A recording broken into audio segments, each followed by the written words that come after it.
Olá, agora que já fizemos na primeira aula a definição da integral por antiderivação, né, como um operador inverso da derivada, vamos definir nesta aula a integral a partir de uma noção geométrica que nós chamamos de soma de Riemann e que representa a área sob o gráfico de uma função. Ok? Na aula seguinte nós estabeleceremos as relações entre essas duas definições. Então vamos lá. O que nós queremos encontrar é, dada uma determinada função f de x, a área sob essa função. Nós vamos argumentar nessa aula que esta área que aqui está é uma integral. A integral exatamente desta função que aqui está. Então, queremos calcular a área sobre a função f de x entre os pontos A e B. Ok. Como nós vamos fazer isso? Vejam só como isso é possível de ser feito. Isso aqui é um aplicativo do GeoGebra. Aqui nós temos essa função, esse gráfico da função é a função logaritmo de x mais 5 mais 4. Nós queremos encontrar a área desta função entre os valores de a igual a menos 4 e b igual a 3, que são esses termos, esses valores que estão sendo apresentados aqui. Essa integral ela tem um valor, não importa como isso foi obtido, que é dado por esse 37,6355, e nós vamos agora calcular essa integral usando retângulos. Vejam que os retângulos são sempre colocados a partir do lado esquerdo, né, que é o que está sendo dito aqui. Poderia ser pelo lado direito também. Vejam só que aqui está sendo definido pelo lado direito ou ainda pelos pontos medianos. Tá certo? Tanto faz, tá? Qualquer um desses vai chegar no resultado de uma forma ou de outra. Então vamos lá. Vejam, aqui nós usamos dois retângulos. Mas vejam que nós estamos deixando de fora essa parte cinza aqui, muita coisa, porque os nossos retângulos não se adequam ao formato da função. Então o que nós podemos fazer? Ora, nós podemos aumentar o número de retângulos, certo? Colocando 3 retângulos, veja que a quantidade de área que nós perdemos agora é menor. O valor da integral calculado como a soma dessas áreas desses retângulos é 34,85, que ainda está um pouco longe de 37,63. Então o que nós fazemos? Aumentamos um pouco mais. Veja que o valor de 34,8 passou para 35,6, se aproximando um pouco mais. Veja que se aproxima sempre por baixo pelas características do gráfico, né? Nós estamos sempre perdendo alguma coisa da área real, mas já se aproximou um pouco mais. Vamos aumentar um pouco mais o número de retângulos. Vejam, agora fomos para 36,04 e o tanto de área que nós perdemos diminuiu novamente. Nós podemos fazer isso um certo número de vezes.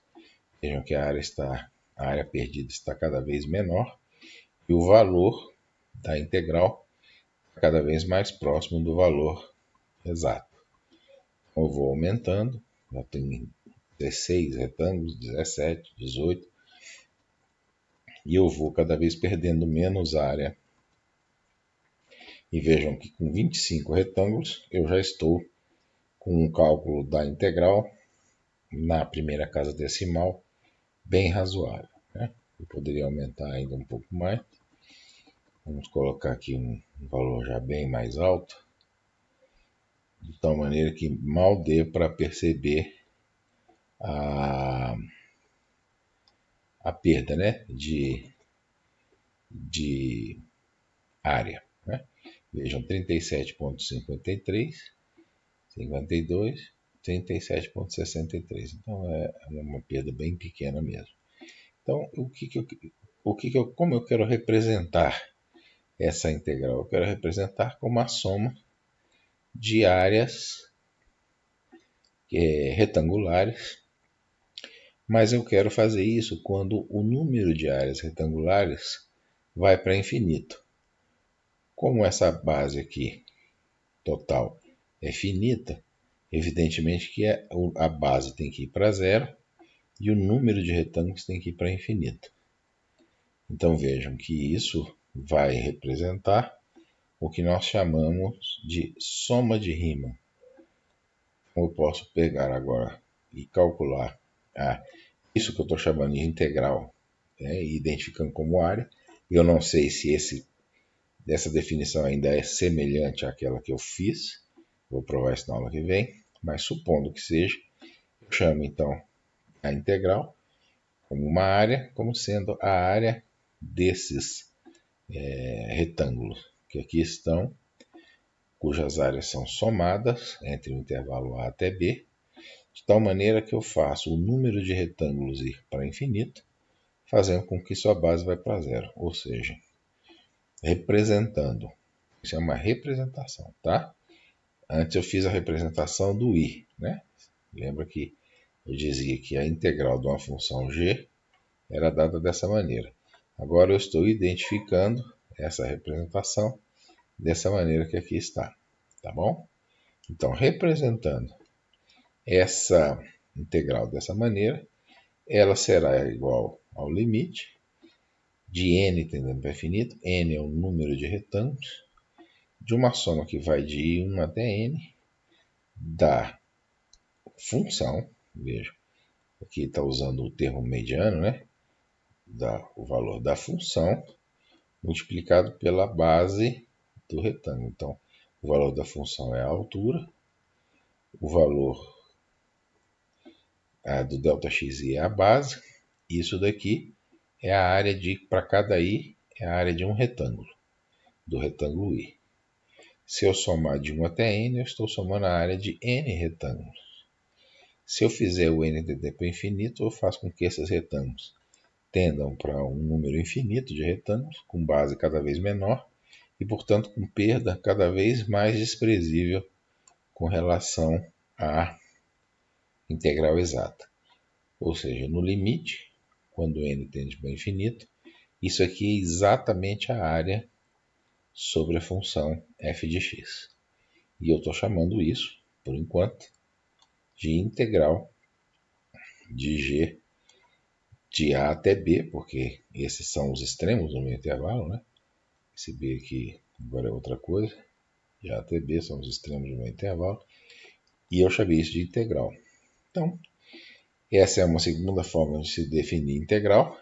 Resta saber agora, como já foi dito, se essa forma de definir integral ela corresponde, ela é idêntica, né? Só que de uma maneira de representar diferente, àquela que foi definida na primeira aula. Nós mostraremos isso na aula que se segue. Por agora era só o que tinha a dizer. Agradeço a atenção de vocês. Só faço ressaltar, finalmente, havia me esquecido, que uma coisa que já foi comentada, que cada ΔXi, se esses intervalos fossem iguais em tamanho, na imagem aqui não está, mas normalmente pode ser, eles seriam dados dessa maneira que está aqui. Então, quando n tende para infinito, como era esperado, isso já foi visto no aplicativo, os ΔX tendem para zero, mas o número de intervalos tende para infinito, tá certo? Então, nós temos aqui uma coisa que vai tendendo para zero, mas a sua soma vai tendendo para um número infinito de termos. E o resultado disso tudo é a área da função, que nós chamamos de integral. Então era isso que eu tinha a dizer, agora de verdade. Eu agradeço a atenção de todos, muito obrigado e até a próxima aula.